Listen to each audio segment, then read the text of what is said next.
ku TikTok okwo kuliko sente ojiwa obudde Mwe sente muzikolera ddala aba business ku TikTok kakati bajja gena asinga bitegeera mpola ne main reason lwaki ffe twabudde ntwegattira wamu nakulabye ogatta so mu basuubuzi system yali wemabegako yali bweti system yali egamba teekawo edduuka lyo otuule oli ajje nga anoonya kyagala akole ki agguleko si bwe kyali nti teekawo ebintu oli ajje nga anoonya kyagala akole ki agguleko mbalayirira tekikyaweza myaka giwera 3 mu maaso kati essaawa zino tuinviting aba clients we invite them bajje gye tuli luli mutejja ngano atapaala bupaazi but this time ajja manja akola ki bw'aba agenda wa Arab weewo otandise leero China ogenze nkya kikyomanyi mu business experience oyina kyenkana ki sooka ofune experience eno ku ground omanye buli kimu ekitambula then olaba mbu topapa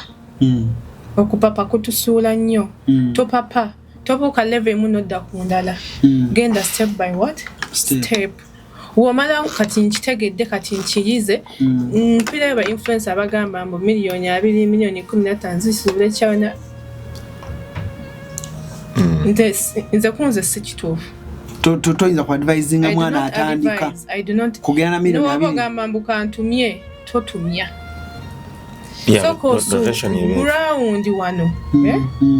sooka omanye bitambula bitya weebuuze omuntu okola otya okuba ne business nga ne woba totuddeewo sente zisigala ziyingira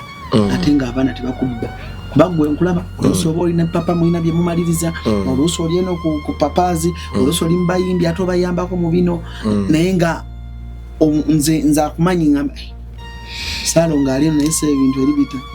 turuga kwekwekerera twagala domination twagala kudominatinga katali tewali kwekwekerera tewali bino ya kine kwekwekerera olina ennyumba z'abapangisa naye nga bakusumbuwa okubanja ffe aba Wamato Estates Management tukuyamba okubanjiza ssente ku bapangisa olina nnyumba ki mizigo oba apartments enkola yaffe nnungi ate nga nnyangu twesigika abakozi baffe bakugu bakkakkamu ate nga bantu bawuliriza oli bweru wa Uganda twesige tukuweereze kubanga tukusasula ffe ne tubanja abapangisa tusange ku ofiisi yaffe esangibwa Nateete Mackay Road ku rawundi ya mwana mugimu oba tukubire ku ssimu 0783 14 44 nkaaga oba 0755 42 96 oba plus 44 74 72 7 08 Wamato Estates Management Uganda Limited.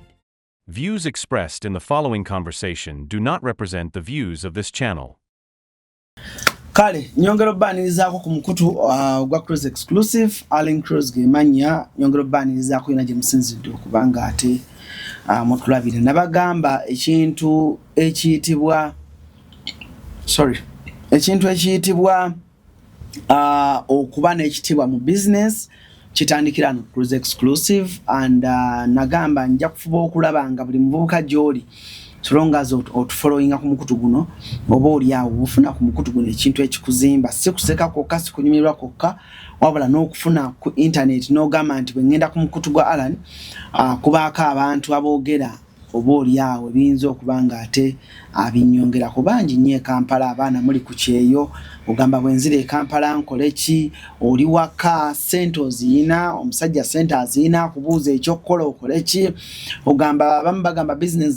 zijja twettiramu abantu embeera bwetyo wonna mu ggwanga Uganda bwebeera buli omu ayagala okukola business wallahi teri buli omu atagala kukola business antu business bazitunze ne bagenda ku kyeyo naye ng'oba oli awo mistakes ze wakola ze zakuleetera business yo kubanga oba oli awo omutindo gusebengerera n'osobola okubanga ate obiddukamu naye waliwo abasajja ababadde mweno business y'ebyenfuna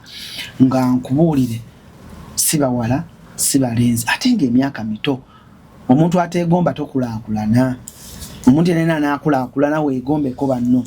bw'otunuulira musajja wange Ssaalongo antudde eno ku mukono gwange ogwa right Ssaalongo ssaawa zino yakulembedde e Kampala wano mu Uganda mu bintu eby'amasannyalaze fridge TV microwave, simanyi zino blender, simanyi bino bijira mu nviiri, simanyi byokya nviiri, simanyi biki. Ssaalongo yeekwatidde erinnya Crown Katwe Japan yeekwatidde erinnya. Mumujjukire omwaka oguwedde bwe yatunda ebintu ku 333 ensi yonna oba oliawo negamba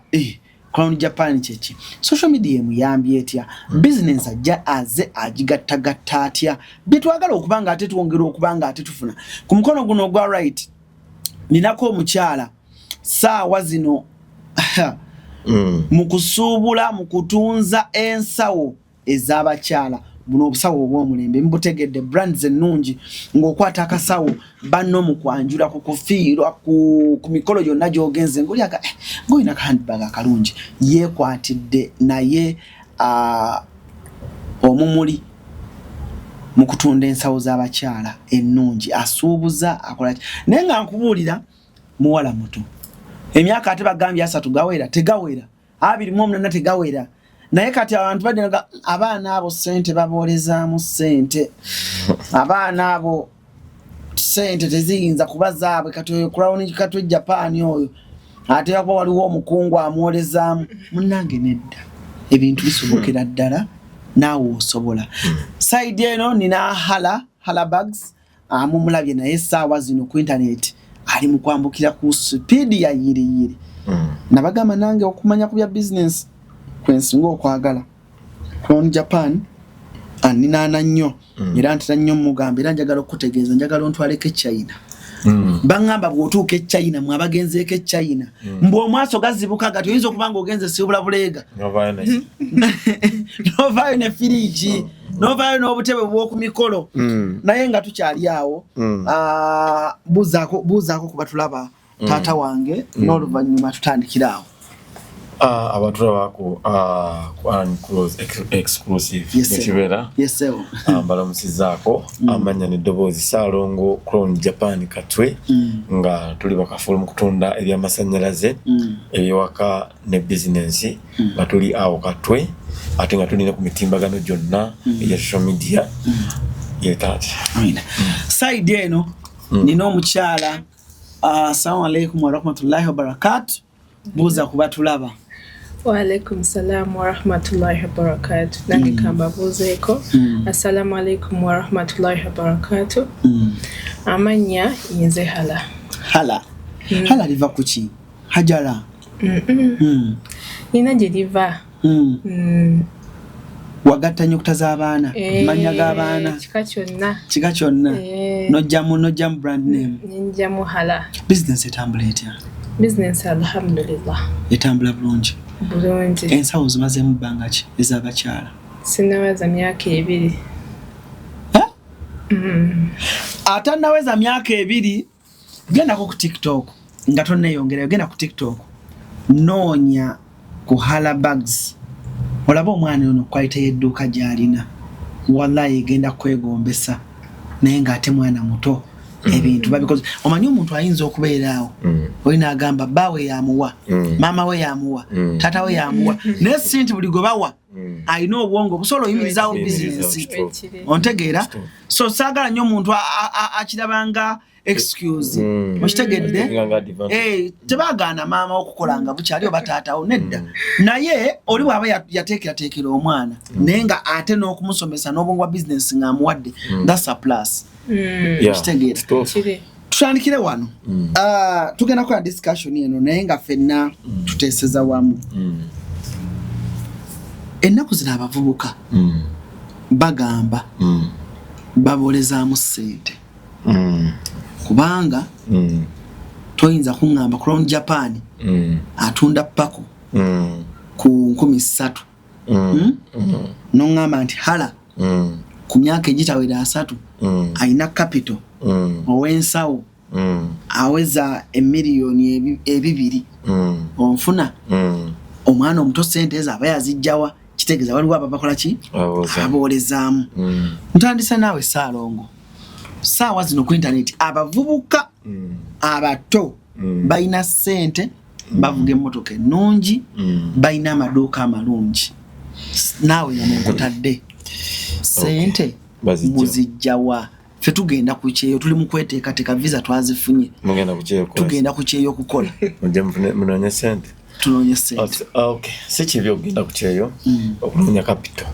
era bulijjo nze abantu mbagamba bw'oba ogenze bwera okukola genda kunona capital sente zonna abantu bazikola waka obugagga obw'amaanyi olina bukola mu nsi wozaliwa wosokolera ebintu ebyenjawulo ku nsonga eyo eya abantu okwebuuza abantu bazijja naye bona otunulidde abantu kati nga ba ala baba tomutuukiridde kwogera naye togenda manyiro gasigala omwambaza gwe kyoyagala oba kumugamba nti ate simama yamuwa ssente ate bikoze bitya ate nga si bituufu fe bwe tutunuliranga bwe tuze tutambula ffenna n'abalala tulina background zetujja obbagamba zitegeere era ensonga lwaki twavaayo ku intaneti kuno ne twewaayo twogera amazima tukola ki bagategeere nti nganze nze natandika okukola business nga ndi mu P7 so obulamu bwange bwonna nze nkola business sina kira kyemmanyi sigenda nkowa muntu yenna nenkola mulimu ne bansasula sikimanyi omuntu agenda nasaba omulimu sikikolangako ate nga abantu bangi nnyo abalinga nze ojja kwekanga kati nga agent nga bagamba yatandika atyo okukola oba yatandika na sente mmeka ng'ojja sigala owakana naye nga tekyekituufu so ekisinga okubeera ekikulu mu bintu bino ekisooka bw'otunuulira ffenna abasuubuzi kati nze bwe nbala abali ku ttiimu yaffe background zaabwe balina gye bavudde nga nze nali mu kikuubo ebbanga ddene kuva 2016 paka 2016 paka 2019 nga ndi mu kikuubo nafuna omukisa okuyiga ebintu bingi nnyo ebinnyamba okuleka nti nkola bizinensi ate era nga gye natandika n'okukola obusuubuzi mu kikuubo nenja nga njiga ebintu engalaki society gy'osalawo okubeeramu ejja ditamininga bingi nnyo ku success yo nti fe kyatuyamba okuba tulina mind y'obusuubuzi era bonna babuuza bonna basinga baali bakonectinzeeko neki ne mu kikuubo eyo oba mu bitundu biri mu bizinesi ziri serious ne bwabanga tiyakonectinga naye ng'alinawo dda abantu amulimye abamanyi ekyokukola so omuntu ali eyo yenna ekintu ky'okuddira ebintu by'abantu oba bizinesi abantu zikwasa abantu abalala kyabunafu kyekisooka nze omu kubatakkiriza ganya n'abantu era nsiba mpakana nabo tiboba ogamba nti kangeze ku muganda wange aji abisi kigunu olina janaga nti kino si kiki nze nkubuuza ekibuuzo kimu gwe byolina ebyo byani alani nze nyina emmotoka yange yange lwaki gwe nze nzikiza nti yange ngate bya amusibiri mbwakange katono then gambe unafu butandikira awo obunafu bukola ki butandikira tugende tukole nze watwali tuchayi mu kikono kya spray migugu namukwano gwange Shafiki namugamba onaku lumu tujja kuzimba ku kalineza nanga tuyogera biri wala wali weteka nanga bintu byangu namuga kati soko mbuzi wakati kwa naogezanga nnyo ku Bosco njawulo kiri wakati wange ne Bosco just myaka nefe n'abantu zaatu ino olunaku lutya olw'omu nina okukkiriza tujja bikola omukulu bye yazimba kalina nengenda ne mujjukiza bwetugenze nagga emyaka 15 emabega so mwenna abali eyo mu kifo ky'okulowooza oba kufuna gw'ogumira ogambe nti oyo hala akamama yamuwadde ssente bataata we tuukirira ala omubuuze wakikola oti ate kiza byagamba omuntu bagamba ne nali mu kikuubo netaka okwetikka n'agamba olimba nokakati ono mugambe okwetikka omugugu gw'ebitano bitano yes n'okolawo karound Japan katwe mu kikuubo mu kikuubo mu town obabuuze bamanyi babuuza linnya ki gwe bagamba asani bwakulu balimanyi gwagale kulowuni yabeerako wano nga yetikka emigugu nakikolako ngoti kuli abagagga container zaabwe zituuse yes ngira batuwa ssente kati ekisinga okubeera ekikulu nnyo mu kukola oba mu mirimu gino kuyiga nkubiriza nnyo abantu tukola kintu kyotamanyi bw'oba owulira nga gakiyiga tisigenda osaba omulimu awo wennyini weoyagala okukola tugeze agala kukola fridges genda osabe kulowuni omulimu genze Saalongo njagala kubeera wano nsaagala kunsasula kanjiga ebyo n'ebintu njagala kukola business side eno ofune idea entondo no nanda wasinga akola business ngata jina ka idea ngata na chamanyi kata ate n'ekyobulabe ekira kyasooka okukola kufuukirawo boss day one eraddeko abakozi yasigala waka agala kuba ssimu emyaka 15 kuloni gyemaze nkyali ku kuloni mbira buli lunaku okujjako nga tuzze mazina activities zaffe zetubeeramu mimbiirawo buli lunaku tusangawo so ezo mistake ezimu zikyakolebwa abavubuka naye ekintu ky'okuba nti abantu banoonya bawummulira ekyokuddira kati nti katugeze nga mani gadget n'ogamba ezo sente sizize oba oli mu kwegumya era nkulabula zuukuka genda okola ekikyogwanidde okukola ekiri mu busobozi bwo togenda kusooka kukola clone kutandikira clone nga bwe yenkana kuba nayo si gyeyava erina gyeyafuutuka tandika nekyo ekitono kyolina kigenda vaamu ekinene ng'olina okukkiriza okwo kwendowooza nti kwe kutawanya okulowoozesa nti no ebintu ebyona ebinene si bibye ate gwe ekitono kyolina kikyo simba wakati awo Salongo ngenze ne wahajati hala bags tuli mu mbeera nga abavubuka tebakkiriza kati goli mwana muto bewasoma nabo bakulaba naye oli mwasulanga ku ddeeka y'emu nga ssaawa zino hala mu kibuga gwakulembedde mu kusuubuza ensawo z'abakyala ozitowa kumpi emiliyoni eziwera 3 mu busawo olinga atula n'agamba oyo hala twasoma naye talina kyatugamba sente yazigattira wa atugambe sente gye yazigattira tuli mu mbeera nga avuuka bawakana tusiigiremu ku kifaananyi nga Salongo wagambye abantu balina embeera eyegamba bunedda abasente tebazikola baba wabuwi ninga sente bakola nkole nera agambye tebasobola kukuwa ne bakuwa leero ne bakuwa enkya ne bakuwa luli tekisoboka sente bakola nkole ate abantu bakkirize mbu sente ki gyeziri ku TikTok okwo kuliko sente ogiwa obudde n'ogyetegereza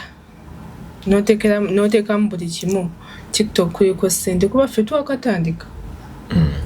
sijja kugamba mbu mazemu emyaka 3 myaka 2 teginnawera mu nsawo z'abakyala nsawo z'abakyala gwe kirowoozo kale okijjawa how was your business before TikTok neera tutandika ffenna tuyiriba n'ogwa n'osituka ebintu byagezaako buli wamu ogenda okutandika ensawo nali nazikolako nenzivaamu nga nakoleko ez'ettake ezinsumbuwa nnyo nenzivaamu ate nenzira mu ngoye nenzira ku hamooko nemala nenzira mu kikuubo naye nga butakulemerako wali totereera nga sinalaba kino kiganye kankole kiri naye ku myaka emito ddala kubanza natandika okukola nga okuyiriba nga ndi musinyafo ng'oyiriba ne maama oyiriba ne taata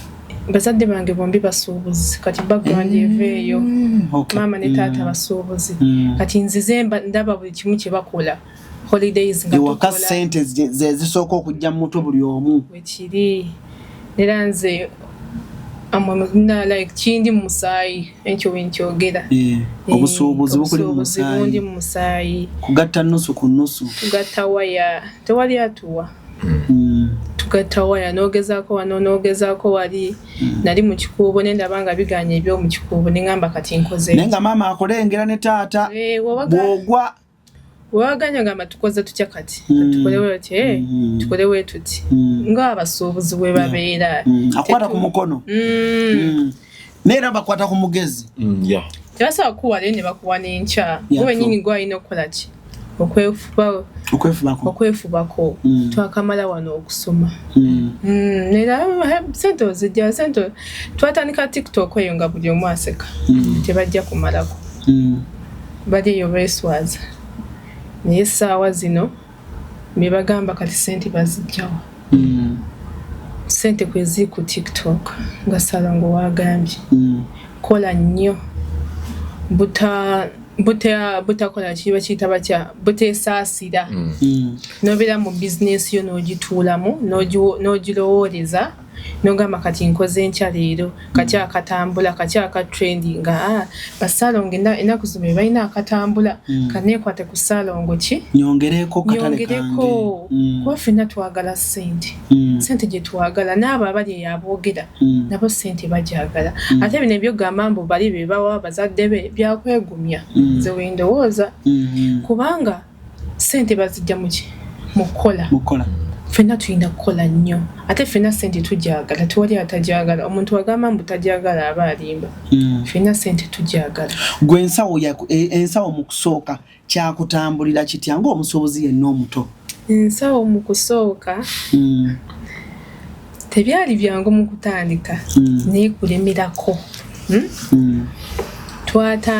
natandika n'akasente katono nnyo natandika n'akasente katono nnyo natandikira mu kaduuka kamu neera ku Top City Plaza omwaka 10 emabega naye nze kinasooka okumanya nze sigenda bukukolera busuubuzi bwa luli ngenda kukolera mu bwaleero ekyo ne Mr. Kitto yakyogerako obusuubuzi ngenda kukolera mu bwaleero no one is going to tell me otherwise mbu tokola kino mbu ate abasuubuzi bakola we batyo nze siina mbu bakola we bati nze kyange kyenjagala kyenkola nakitegeera busobozi bwa 226 bupya si bwa mu kikuubo kati edda myaka nga 10 emabega naliko ku Radio obise radio ezaliko nembagamba eno gondi ya radio eri mu kuggwako mwino salama ngo amagezi wati mukike mino okuzaako abantu benakigamba akabanda bakimanyi neno zisijja kutya mwogera yali mwami Isaac bagumita Kasuku yali akola ku Dembe mugati ne kirimo kukyuka namanyi gakoze iki yagendedde nga tuli ku Facebook bagamba kijaba kizibu nnyo kati omuntu okuwuliriza radio gyetulaga mu maaso tibanakyekyo planning how come gyessimu yali okuwuliriza obuwulirizo kitaddeko radio kitaddeko kamera kitaddeko buli kimu golooza balowooza ki abakola essimu so bagezaako okufundiza buli kimu ekiteeke wantu watya mu mikono gyo so mu basuubuzi system yaliwo emabegako yali bweti system yali egamba teekawo edduuka lyo otuule oli ajje nga anoonya kyagala akole ki aguleko si bwe kyali nti teekawo ebintu oli ajje nga anoonya kyagala akole ki aguleko mbalayirira tekyaweza myaka giwera 3 mu maaso kati essaawa zino tuinviting aba clients we invite them bajje gye tuli luli mutejja ngano atapala bupazi but this time ajja manja akola ki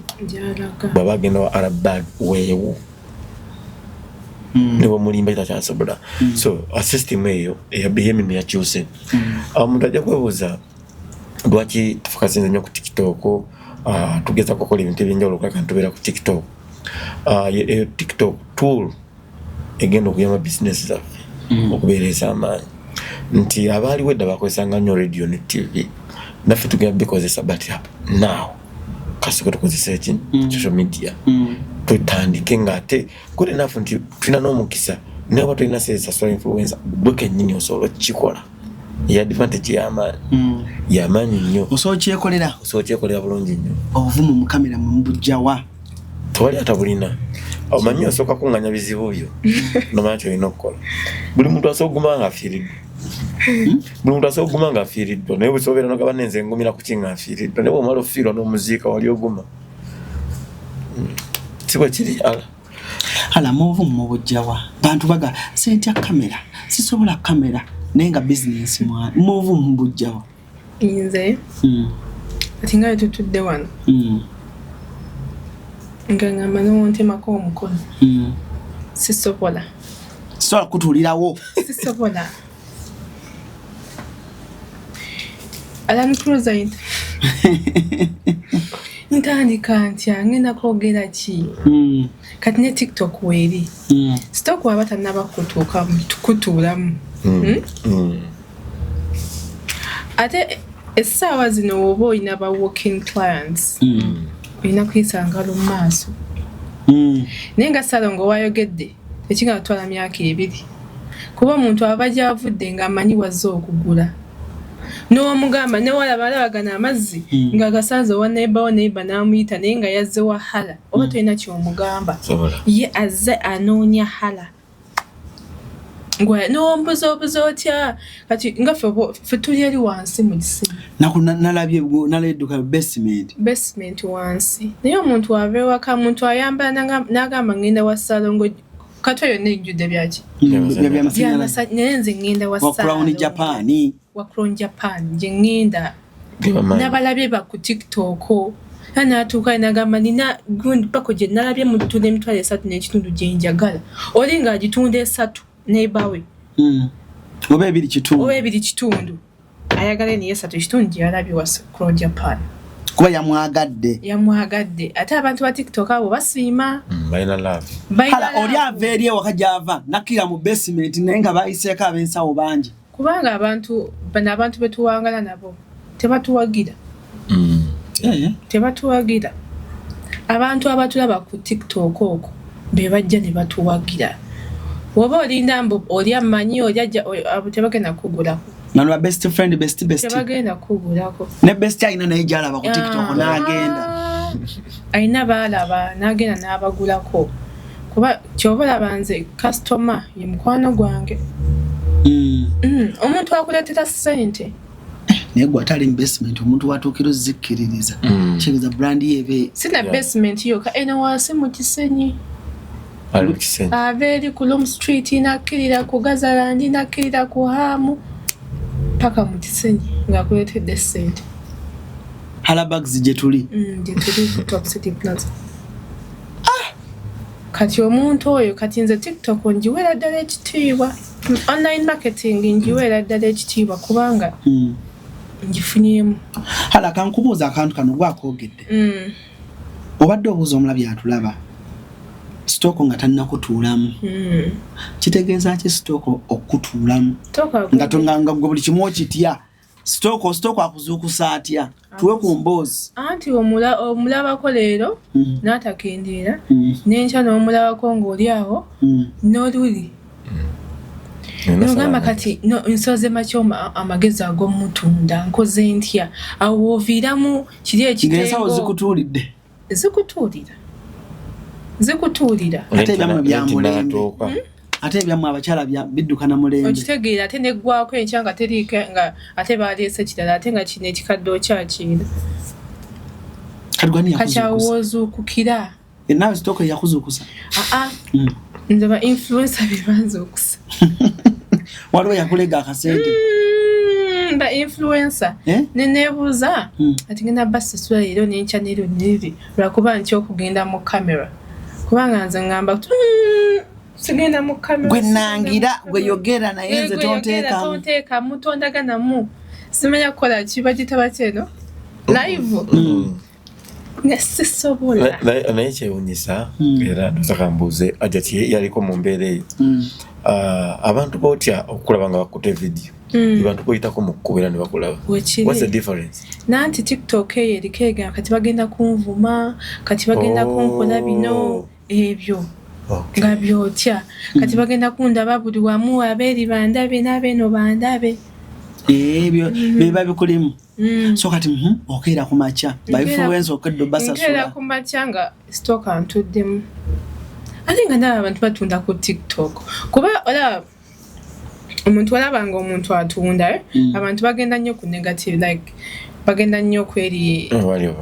wali abantu okitegeera abantu batunda nze kiki sitasobola nange nsobola kantandike nentandika mpolampola nga ngenda nteekamu voice overs wasobola kuteekayo eddoboozi nga tonnateekayo nga neddoboozi ntyo diteekayo nga neddoboozi ntyo diteekayo ningaba naye kati bagenda kunvuma kati nolaba Alan nze nali ku Facebook ndi wamaanyi last page yange gyeri nalonga batandikiza nti ogenda ku TikTok nembatuuza nalonga nemugamba kiri tekijja kukola togenda kubeera ku TikTok nakiremerako Wajja agakisajja. Namugamba ko bugala muga kino kikote mukola kikyamu. Kiyinza okutukolera naye. Okay, menalaba kiremeddeko nemba wa guidance. Ndowooza abasajja mwenna bali eyo nga nokyala ng'oli mu business. Kifo ky'omugabo togendako byaki mu guiding. Otya. Namubulya kamera weekoma. Nabyo yalina okulaga abantu. Bw'oba omanyi nti ogenda laga business yokka sirina buzibu. N'ebyo ebisaanidde omuntu okukola kino. Omukazi yenna bw'atuuka ku level egenda mu kisenge ekyammwe olw'okubaagala likes awo bw'obuuse boundary naye mukyala waba asobola okulanga muleke. Abasajja tweraliikirira nnyo nti mukyala agenda mu bateri agenda kutwala mukyalawo. Mukyala n'oba tali ku TikTok bajja kumutwala ng'olaba bw'oti muleke agenda akole kino. Nze kyanje nafunamu awo batandika toyagala nga sibyagala kyokka bwe maliza nze ne page natwala ya mukyala wawe yalina emitwalo 3 kati bengezaako okulaba ne mugamba nga ndaba nkwati bitambula nga bano bikola batya ne nkola modi awo nga naye bigenda ne mugamba manyi mpaka yo page erina aba najimpa bwajimpa ne nkolayo kati ne musole mugamba laba one day ngene page ngenda kubeera nga yesinga wano nangamba wa katika bali mu byabo biri nembagaze kyokola nkikola ki nkimanyi nene inga strategy yango ngendo yita ira abantu bitatandika na bonna bude nafunze muntu asinze okukuma abantu ba influencer otukumye buli muntu yereko zinange wali bana tandika ne Ankoramu Bruno Betty wananga na Ankoramu omuyindi wange omuyindi bwe tutandika kati olwo lulida linkola obujoko linga ndeka malobozi nenga sibeeramu nawe otya kamera nali sigita nenga simencha kukola kakati Ankoramu oyo ne Bruno bageza ko kintekamu nemberamu ku video nga ndivamu Bruno Betty Bruno Betty kati bwe ntuke sera nga njagala ddala kuyingira ne Peter Madrid and Chico oyo Madrid ayine fujjo litirivu yanga bwe tugenda kwata video na tolimu ne mugamba ngenda beera mu nenyambala awo beba introducing ku TikTok ne nkwata Vanessa jikira twali tuzao ku iEnd ne nsanga Vanessa naso by the way Vanessa sasa kamutekera nti yeye nasoka la mwana mutaina 15 yali 15 that time ninga mukinochi Vanessa fuko chemvanga magwenda nali bina baby ne mugabo ono mwana omuto isimaje agazaje nangamba oyo Vanessa ko ubungo kokola ki kuzuka nimuga ningena ne muwoza muga Vanessa jeba nimuga nkwaga nyo kitso kokola nangamba nimuga oli ready kwanze byanga bimanyi bwe tugamba kati wakati wewe kiri bwe kiri saga kudata atencha siku abana babo bifani baberawo hakati utakwata Vanessa nangamba asalongo tukanzi jencha machana jana tukwata video bili video twaso kubanze kankubuli nekirala script zonazo tukola nzenzikola zonno kwe twatandika atenze kimanye kyenjawulo kunze nze business yanze pandika kyenjagala muzanyi zona zolabeza ko Japan pula wansi ne kwa script nonda abazanyi banga bagenda nembaleta bwe tumaze tukola video eya trending ennyo yaliko nga agenza okugula ebintu ku dduuka ampandikidde list eveno neri nimuleka mu dduuka video yakube emitwalo million 2.2 million M2.3 yatuleta naleka okunoonya Saalongo era up to now Vanessa mwita Nalongo inyo yafa erinya lifubutukaawo naye mu kusooka wali mbadde nkugira nti omuntu yenna alina mukyalawo oba ali engwe na business ng'otyo ogenda ku online oli mbuzibu nze nasooka kukyomera bakyala nga saga bigendeko nga ndawa mukyala alikira bw'otamu guiding abakazi bazibu ye bw'anyiikirira TikTok acamuka ne mu kisenge ajja kugendayeko era kye nabagaidi nogamba bisigadde byonna mubikole sirina buzibu but this no. How was your business before internet? By the way, nzikankuulira ekintu kimu Facebook nagimalako emyaka egiwera 8 nze sikola nko business kujja kuli mu kikubo nze nali nkola bya HS naye bino bya business bino bya Crown badde ku online banga yonna but twaingira Facebook nze ne Rambati ya tuna TV wo mmanyi etali kubera ku Facebook we namwe mwe nabali abati okuinvestinga mu online nakiteekako omutwalo gumu n'ekitundu ogwa $. Nagiinvestinga omutwalo gumu n'ekitundu ogwa $. Abamanyi Facebook engeri twasasulangamu mukimanyi. Crown Japan. Yeah. Wasasula Facebook omutwalo gumu n'ekitundu ogwa $. Era wogenda ku page ya Facebook n'ogenda baba kulaga. Kusere kwezi zina investing. Ngo promotinga TV zo biki? No promotinga bi. Mukama Katonda wange. Omutwalo gumu ezo sere nyingi bisere. Okisalawo otyo okutaziwa TV oba radio mbisere ebyo. Nali maze okumanya trend gyeraga. Maze distancing. Kubanga katika nkuli ebintu biri fani. Era radio ne TV zino okupgrading amango kuzokuka. Lwaki? Fetufuna instant results. Bwenanga kati eno ngenda kufuluma lwo nga nyina abajagala. Ekitali ku radio. Banega na amazzi malungi. Alenga muje galigwa no 2.5. Esimu ogifunia ndabya ino amazzi gonda kati iki kisinga ku TV. TV omuntu alabakalangu noita banga nofuna feedback. So simanyi bajja kikola but ndabe TV ezimuzaza okujja ku online. Tewali kyakola kuba ye trend. Bana basijja bayi esimu balowooza ku buli kimu. Kankubuza ekibuuzo nga wakazuka bote kumacha. Nsokera ku simu. Tonize na kibuuzo. Sokera ku simu. Era message sola kumacha. Simu ko yasokera. Olaba nti bo batukwata. Nti kati sano ne motoka zitwe muvuga. Simu mpujanga nyako njikwasiza ne kangu motoka olwo. Ninze mbira ku simu. Nze nange buli wamu ekyanfunisa kyali wange anvuge simu. Kakati bana abantu bo baabala ate nga batukwata mangu nnyo. Esimu eriko radio, esimu eriko TV, esimu ogikubirako buli kimu kiri awo. Boyaga searching awo kati gogenda kuddukira. Kakati ate nze mbere mu siru business nzijjawo awo sigenda kuvaawo. Era nsuubiza mwena abadde basuubira okuva ku TikTok mpozi nga mpumudde nga nfudde sirivaako ffe tugenda obeerako abakadde waga musajja omukulu onaaludde ninga tetuvaawo. Era aliwo comedy nalenga bannasajja abakulu nga muli ku TikTok. Tuluddeko nnyo naye temulina kyakukola tukyaliwo ate ekisinga n'okuba ekirungi tutasa okuengaginga abaana abato nga ba ara bajje bakwate omumuli guno batambuze emirimu kino. Awo tugenda okujja. Hala. Ndisaba. Tuli mu myaka emizibu ennyo. Would you employ osobola employinga omwana tayagala beera mu kamera? Neera mu kaseera kano nze mba noonya abakozi. Kyekyo kyensookerako. Kyekyo kyensookerako. Tulage ku TikTok yo. Sooka ne mugamba anti bamanyi okugamba mbu nze bazadde bange tebanzikiriza kamera banze bba wange tanzikiriza banga saagalayo. Era byonna bigaana ekyo nekitagaana. Kuba buli saawa bakasitoma be babuliramu tuba mu content. Muba mu kantu? Simanya ate nze sibisobola. Wazudde ki? Wazudde ki? Sente. Yennyanja entuufu. Sente obugagga omanyi bugagga buli awo. Hala singa oba ne miliyoni 2 nga mulayini yo abaagala okulanga olange nabo mu maaso waliwo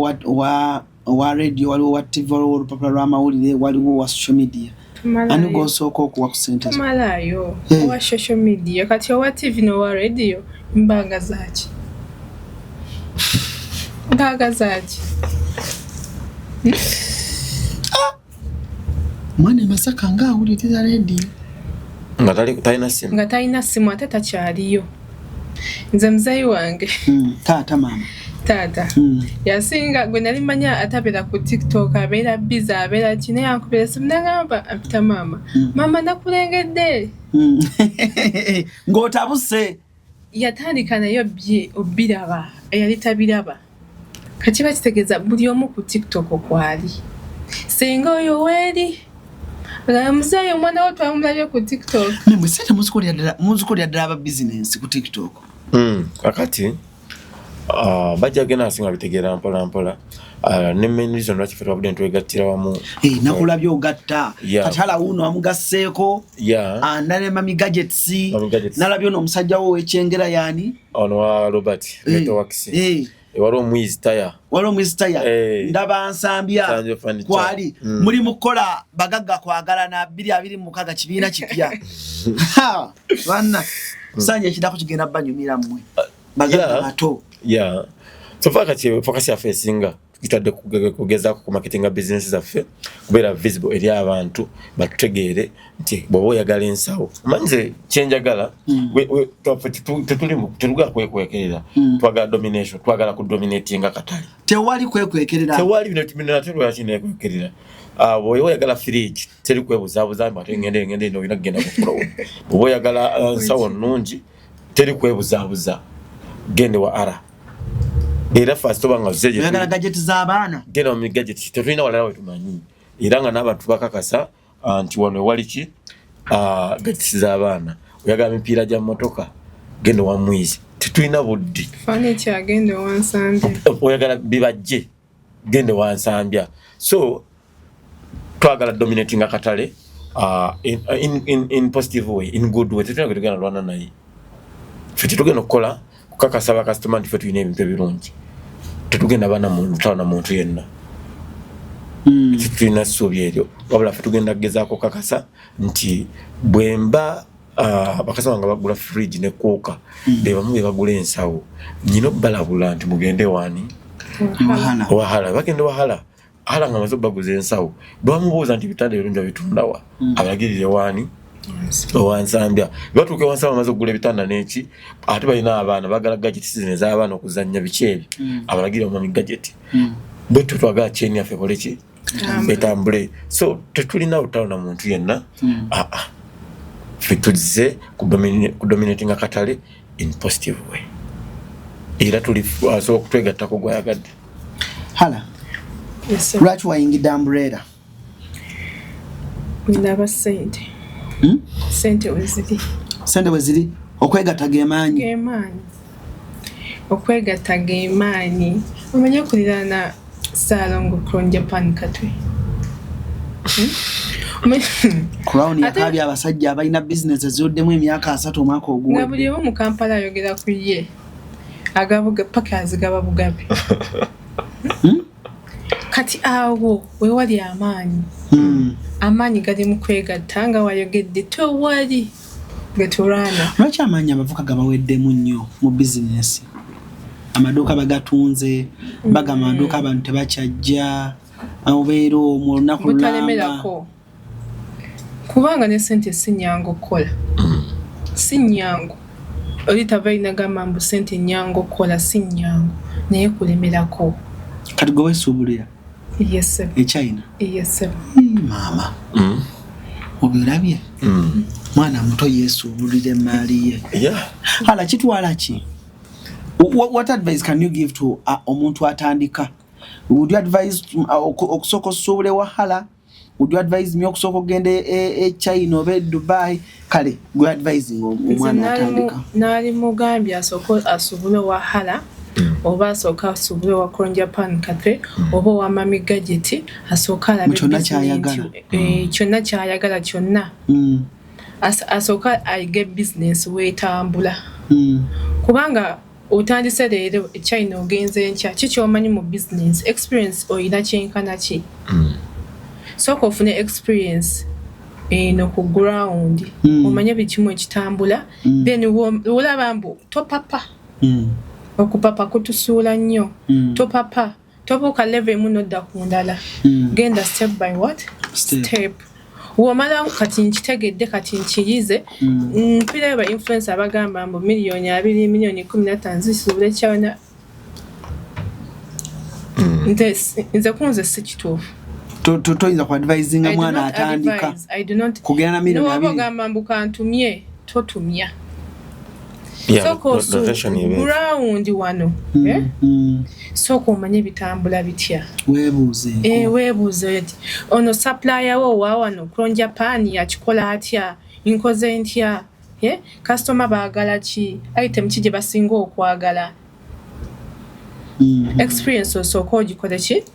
ogifune then omala ogende China ate togamba mbula kuba Kron yagenze nange kaŋŋende business ogikole nga gwe tokola ng'oli waakola gikole nga gwe kuba gwe amanyi What was your first experience nga wakagende China fena nange nze kamako njagala gendako China kulaba busuubuzi naye baŋŋamba bw'otuuka eyo ogenza ogenda suubula pako ovaayo na stocks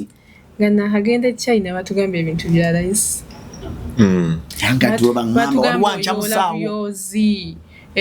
Mtwalo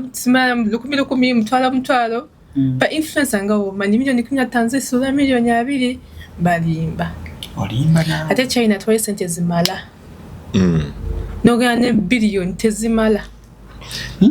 eringa bala China ekusuula oba nekuwanika katoina gipapira yes choba abantu bagenda ne bataddayo olina agenda gumu n'ataddayo olaba ekintu ekizibu ekiriwo ngera alabagambye nti bwetuva wano omanyi exchange rate esokuba ekigo exchange rate esokuba ekigo China into bitunda mu RMBs bibichi sente China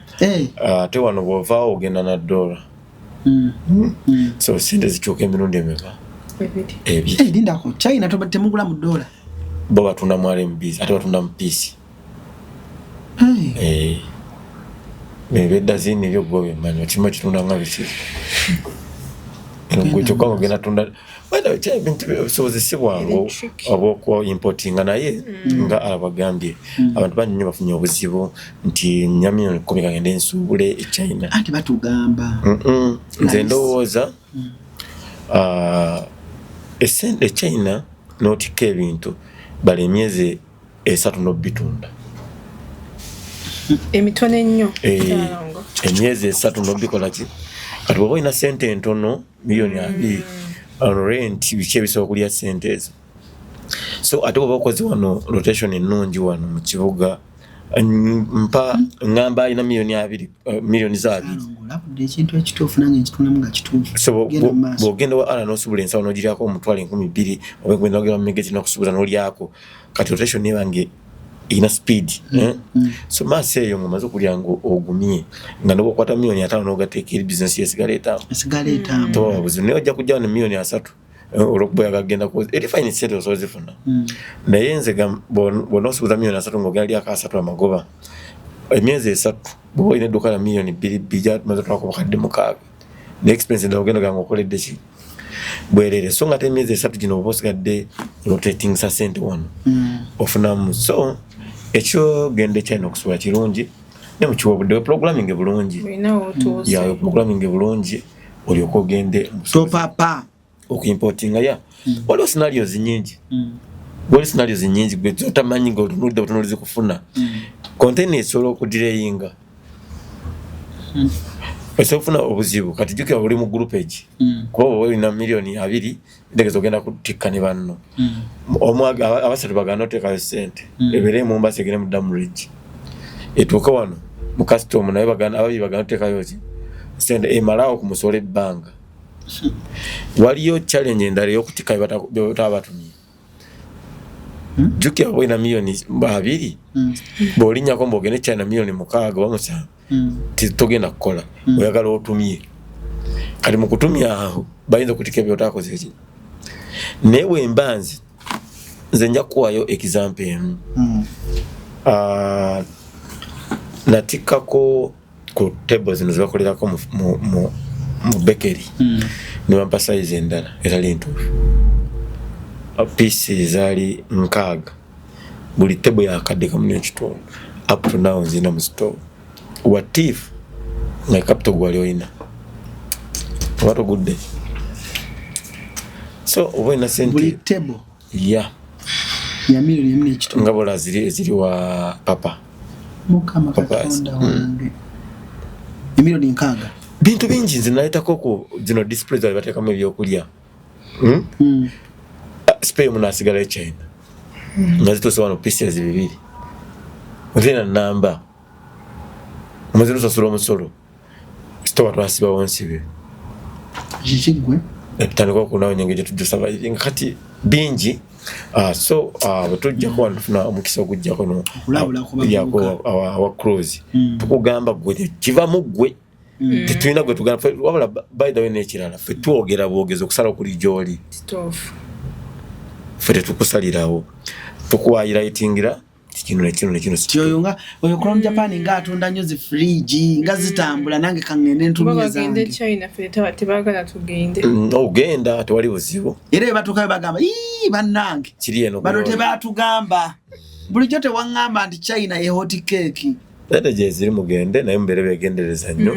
ate musooke mmala okuyiga bye mugenda okukola nga alabagambe oba olina omukisa okusubula wano sooka osubule oyige omanye kuba kati nja kuwa example tusobola okujja ntunala n'olunaku lulamba because twakola ground ya business nti nomulaba business amanyi bulungi in and out ekikwata ne Crown Japan wekyekimu manyi in and out ya business n'obeerano bisigala bitambula kati gojja kuba business yo ogireke wakamala naye emyezi 3 ogirekera abana limbuulira nga okomyewo wano sooka obeerewoko ogenze China mulungu nasooka ogutegeere by the way Alan nze bbanga namala mu kikuubo nyina ekintu kye neetegereza ennyo njulira ne ara agenda kiwako ojulize abanga dadi ne mami basuubuzi bakimanyi bw'otunuulira ennyo mu kikuubo eyo waliwo ebintu ebiri common ebijja byeddiringana nti abannannyini maduuka abali mu kikuubo ag'amaanyi baali beetisi obanga alayina gwakolera n'akolerera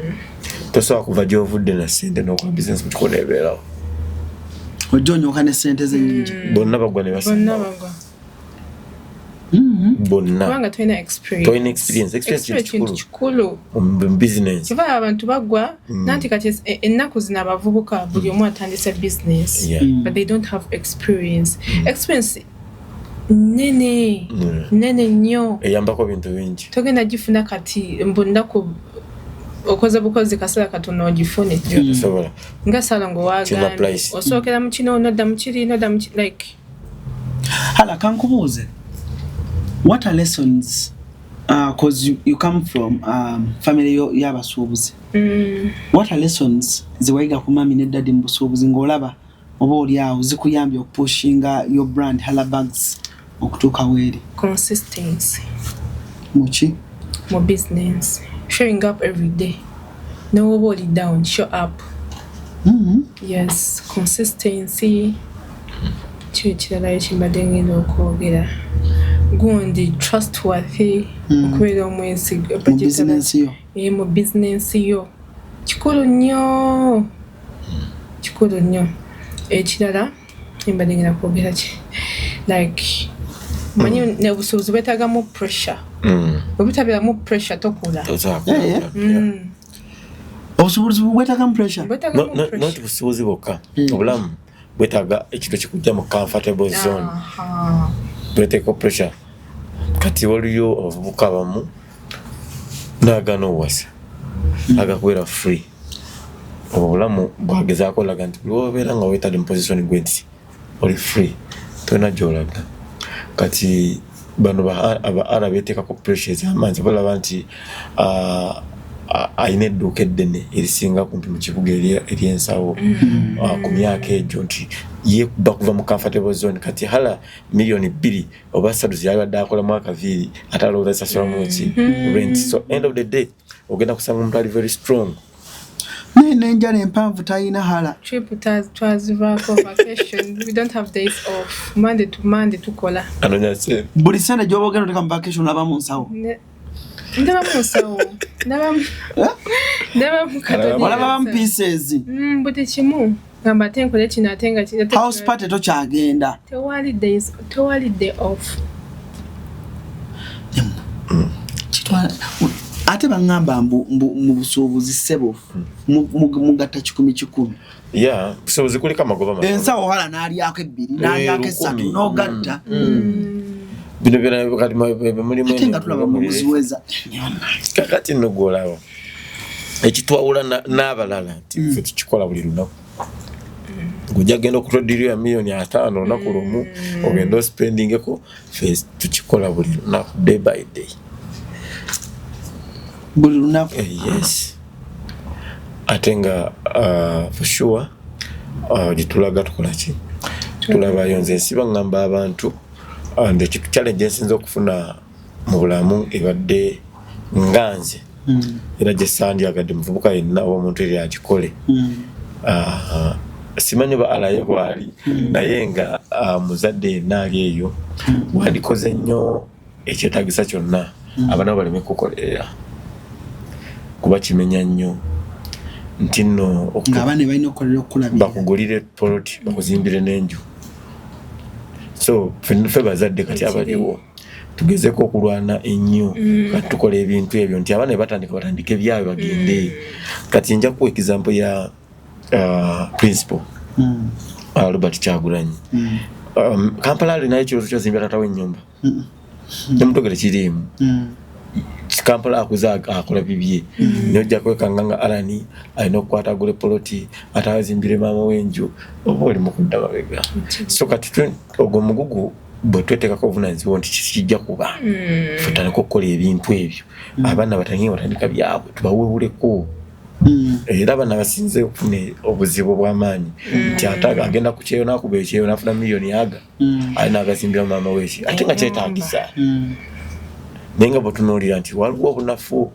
wakati essaawa zino ffe bazadde abagenda ban'abaana bajja tujajinga mu maaso eyo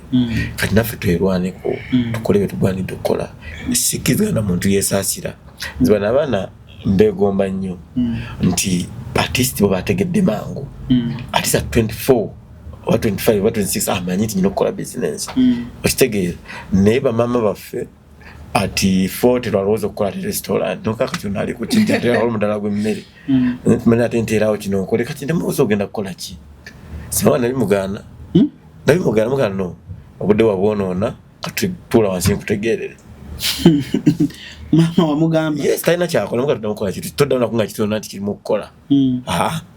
obudde wabwonoona katuula wansi nkole ki nkutegeerere ebyenkola byojja okukola naye emyaka 5-6 ng'oli agambuzwa nti waliyo akadaala tekisoboka tolina kyonna kukola so abavubuka oba abantu bonna bali wano abatulaba abazadde tulwane nnyo tukole nnyo tube abaana ffe nga batandika kukola byabwe batandikire ku byabwe temebatika mugugu ogwo okuba nti omwana akole bitone ebisoboka mama nzaga mutwano wange ajje ng'aleese akasaawa sika kujja kumuteka ku badeni ate njagala nzimbire wano Hala, what's your big dream mu nsawo zino brand Hala njagala etuuke ku buli munnayuganda nga buntu oyogera Hala straight obwongo bugenda ku nsawo nga noba tosekati essaawa zino omuntu oyogera Crown Japan katwatunda ki by'amasannyalaze eyo kyekirooto kyange ng'omuntu oyogera Hala omuntu amanyizaawo mu nsawo slogan ya Hala eri etya slogan mbadde nga nkola ne muganda wange bamuyita Jawhara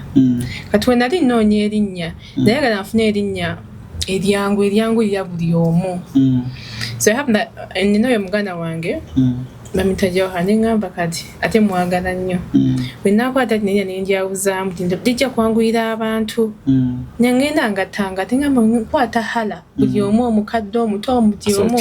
basobola okukyogera kati kanfune kino nenkwata erinnya lye nenjijjamu Jawhara nenjijjamu eno Hara naye nenaba nga Hara tebigatta Hara neŋŋamba kanteekeyo L nenfuna Hala nava nenfuna Hala bags katutandika ddi okukwata ku Hala bags mutandika nga yo kati wenenya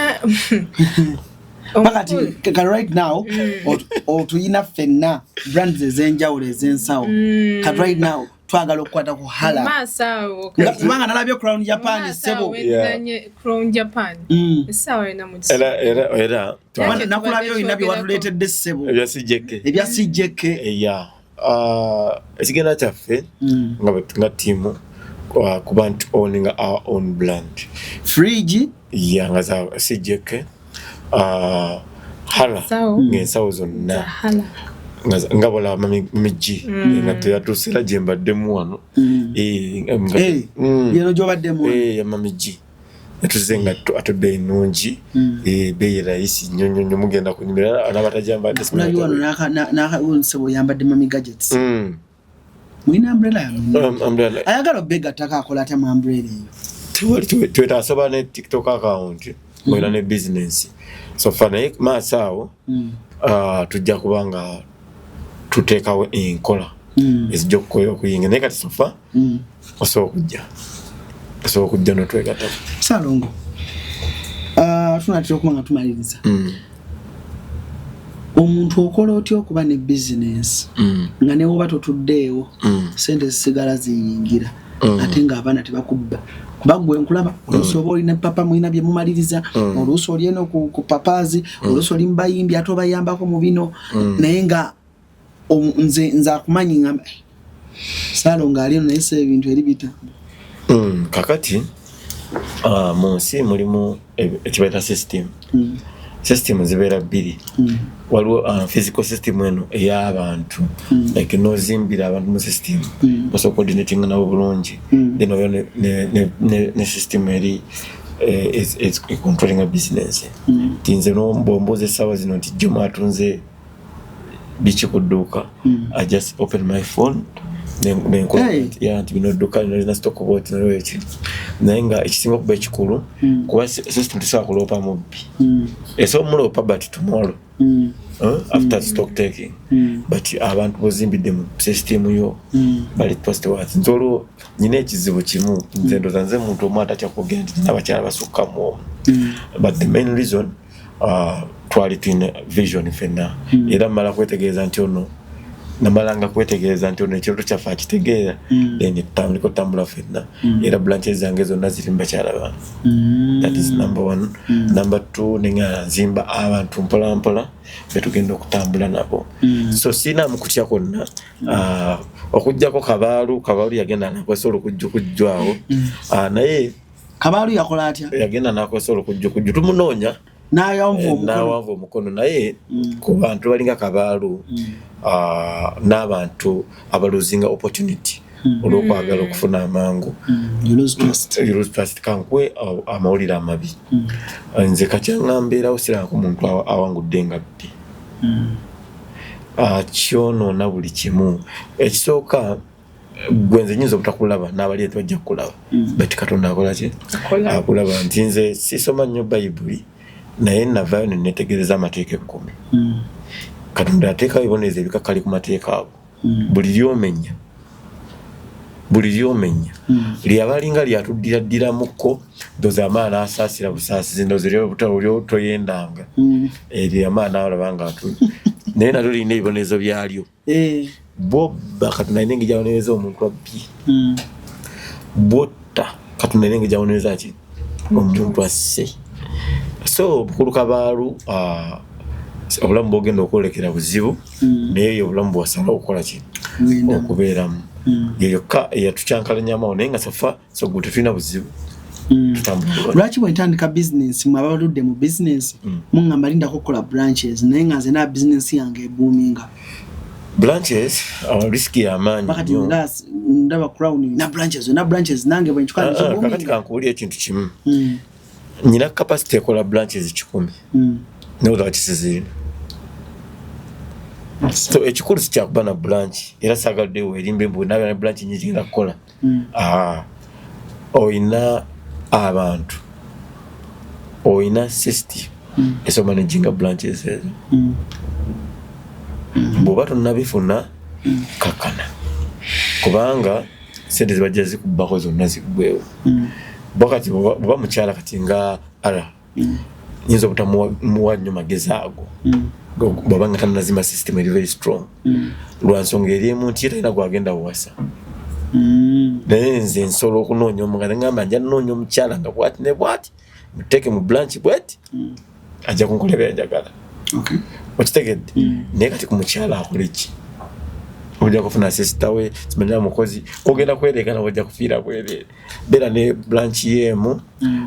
managing eyo teeka effort yonnaawo ejjava mu kyoyagala hala nga tumaliriza how do I convince era mbeera ntya omuwala oyo oba omukyala oyo aconvincing omuntu alina obusobozi okunyamba okutandika bizinensi yange okumpa omukono mu kirooto kyange kyenjagala okutandika bizinensi ng'omuwala strictly ng'omuwala okugeza how did you convince your dad or mom ng'omuwala omuto yenna wabalaga kifaananyi ki okukkiririzaamu okulaba nti nabo oba oli bakupushinga for your brand to be there? Okay, yali mwami wange. Wow. Namulaga mbu njagala okukola. Your husband? Yes, my husband. Namulaga mbu njagala okukola ne muteekako pressure. Kuba batabateekako pressure like wabela reluctant. Akulekaawo. Naye omuteekako pressure n'omulaga love and passion because I had the passion. Ate already yansanga nkola nga naka business kange akatono naye nga keetaaga mu push. So nampa push ne ntandika okukola and mu process ne mulaga mbu like bintu bitambula okitegeera because someone asobola kuwa push ng'abantu bagamba oba bawabuuyi naye nga toyina kyokola ki nawe n'olemererwa nga gwe bikasa balina kuwa buuyi ate zibakuwa zezifa zibakuwa zezifa so we yagimpa ne mulaga mbu ki like ziri productive sente zikula okay mbu ki ensiza yampa tezaafa saa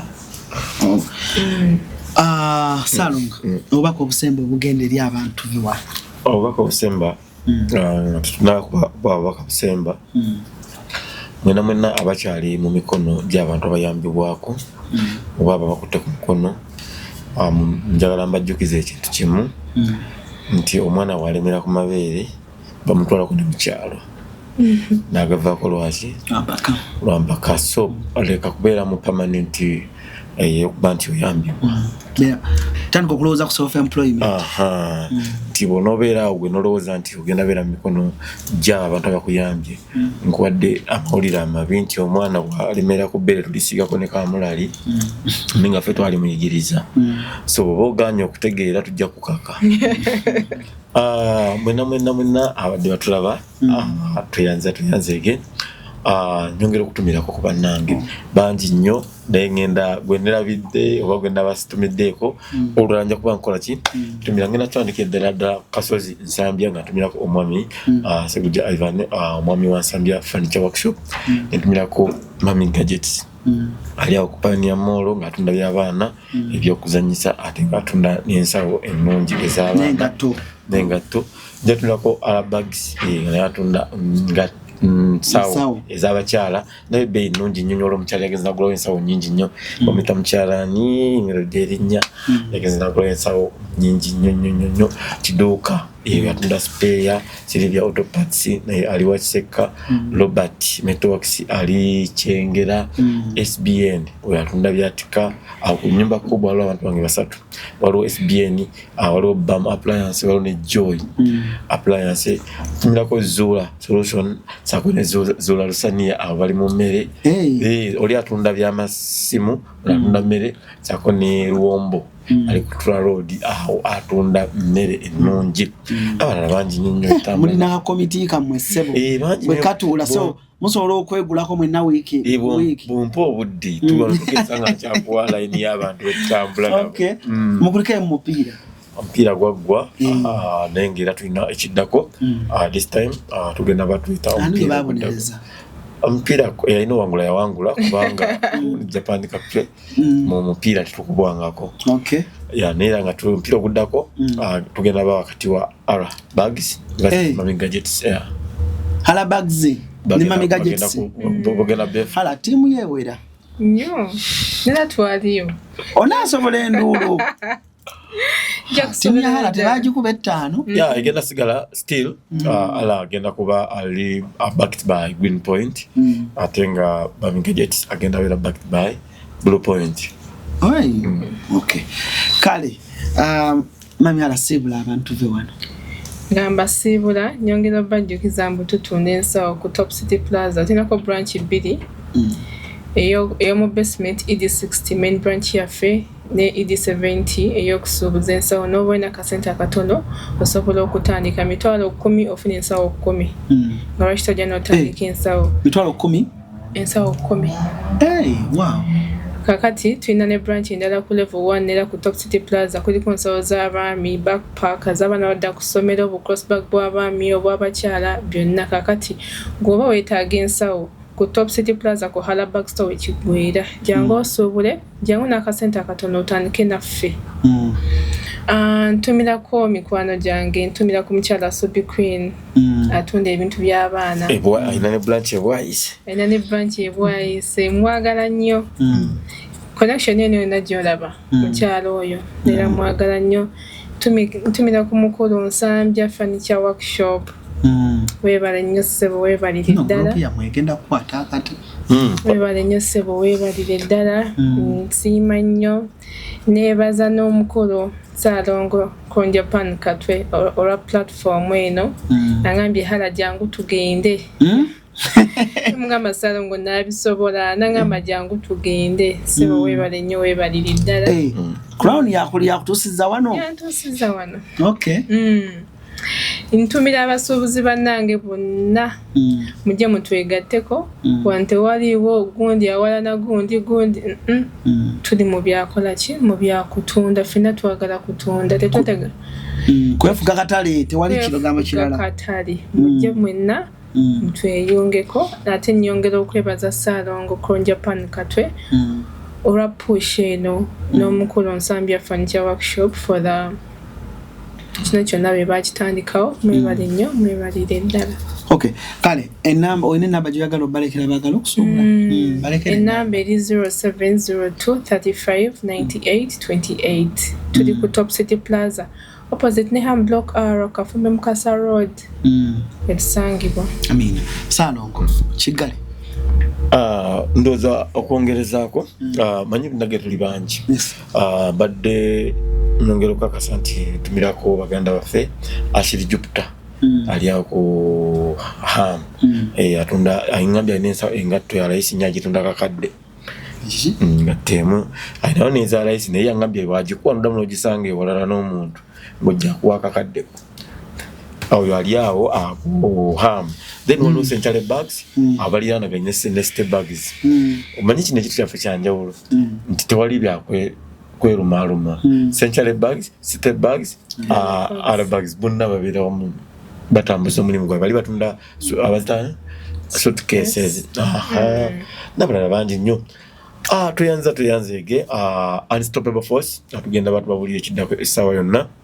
naye nga soon tugenda presentinga season 5 eya Zonna Zigula twagambye tugenda kuba tutambuza mu maduuka agasobola 10 nga tutambuza enjiri ya Zonna Zigula so far Alabags atugambye yali ready balero atwaddeko meeting nangamba ali ready okubasalira ku nsawo mujje muziyole mwasigaye nga wakalu season eyokutaano eya Zonna Zigula mu Alabags wali ne Unstoppable Force tuyanzege tugenda tubabulira ekiddako mukama tukomere. Saalongo amala okwogera tewaba ate kirala ate kiddibwamu mu ddiiro lino. Kale nyongera beebaza mwenna ababaddeko okuva gye twatandikidde okutuuka akadde kano nga tumayiza topic eno kansubire ebadde nnungi nnyo era erina kyekwongeddeko. Ennamba eziri wansi awo z'oba oyitako kuliko eya Alabags kuliko eya Saalongo kyonna kyewandyagadde emboozi okweyongerayo nga ya business esukkako wano olunaku luno olwaleero. Sale Muse bulungi. Wensibo Kasirye Breeders emitiyana gw'olina okweyuna weegulire ente ezo ez'olulyo okuva mu Kasirye Breeders emitiyana buno obugagga bwa nsibo balina ente z'amata ez'olulyo omuli Holstein Friesian, German Fleckview, Ayrshire, Gansi, Jersey, Giriranda okuva e Brazil. Amata ogenda kufuna lita za 25 ku lita za 36 olunaku era be balina ente z'olulyo mu Eastern Central Africa ezimanyiddwa nga the milking gear. Zino no zikuwa lita 6 olunaku weenogera ensimbi nga weegulira ente z'olulyo okuva mu Kasirye Breeders emitiyana. Tusomesa ennunda y'ente z'amata n'ofuna ensimbi ekiralo bakobereko 0756363938. Bakyali ku mitimbagano gyonna ku TikTok, YouTube beba Kasirye Breeders emitiyana.